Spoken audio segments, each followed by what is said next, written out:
हो जाती है इसका। अभी एक चीज और है, आजकल ना मार्केट में एक नई चीज चल रही है कि लोग कहते हैं डेयरी प्रोडक्ट्स कंज्यूम नहीं करने चाहिए। इस चीज के बारे में आप क्या कहना चाहेंगे? बिकॉज अभी दही के ऊपर चर्चा चल रही है, दही भी अपने आप में एक डेयरी प्रोडक्ट है, बहुत से लोग जो हैं इसके खिलाफ हैं आजकल।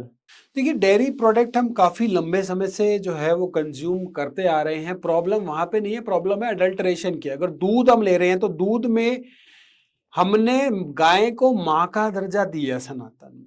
क्यों दिया है माँ का दर्जा? क्योंकि गाय जो है पहले अपने बछड़ों के लिए दूध देती है और उसके बाद हम अपने दूसरे बच्चों के लिए दूध देती है, यानी कि हमारे लिए देती है। इसलिए हमने माँ का दर्जा दिया है गाय को। प्रॉब्लम वहां नहीं है, प्रॉब्लम है कि वो इतना ज्यादा अडल्टरेटेड हो गई है। गाय क्या खा रही है, वो थैली में जो पैक हुआ दूध आ रहा है वो किसी काम का नहीं है। जब ये सब चीजें थी तब वातावरण साफ था, गाय से दूध घरों में होती थी गाय लोगों के, और वही गाय का दूध लोग फ्रेश पी रहे होते थे।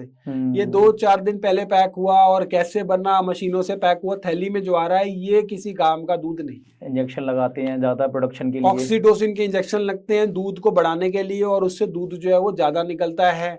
और जहाँ पे उसको अपने कुछ टाइम के लिए दूध देना था, लेकिन वो लंबे समय तक जो है वो गाय दूध दे रही होती है।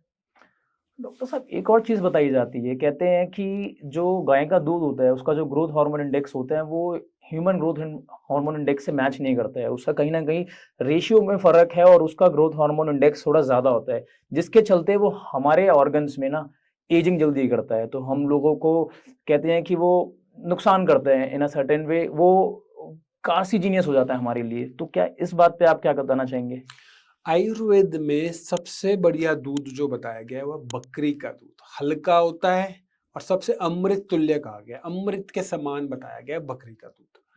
लेकिन जो गाय का दूध होता है वो भी अच्छा बताया गया है अगर सही से उसको ढंग से इस्तेमाल किया। Milk is a complete diet, पूरी डाइट है, उसमें सारी चीजें हैं। लेकिन आप क्या कर रहे हो, दूध को अलग अलग फॉर्म में यूज करने लग गए। हमने पनीर बना लिया, उसका पनीर में उसके अंदर फिर और कुछ कर दिया, हमने बड़ा ना उसको एडल्टरेटेड कर दिया चारों तरफ उसके, फिर दूध भी असली नहीं आ रहा। इसीलिए आज के समय में ये कहना गलत नहीं है कि दूध जो हो सके वो हम कम से कम ले, अगर असली नहीं आ रहा तो। अगर असली आ रहा है, गौशाला से आ रहा है, सही आ रहा है तो ले सकते हैं। प्रॉब्लम दूध में नहीं है, प्रॉब्लम वातावरण में है, प्रॉब्लम हमारे आसपास जो चीजें एडल्टरेटेड हो रही है उसमें है।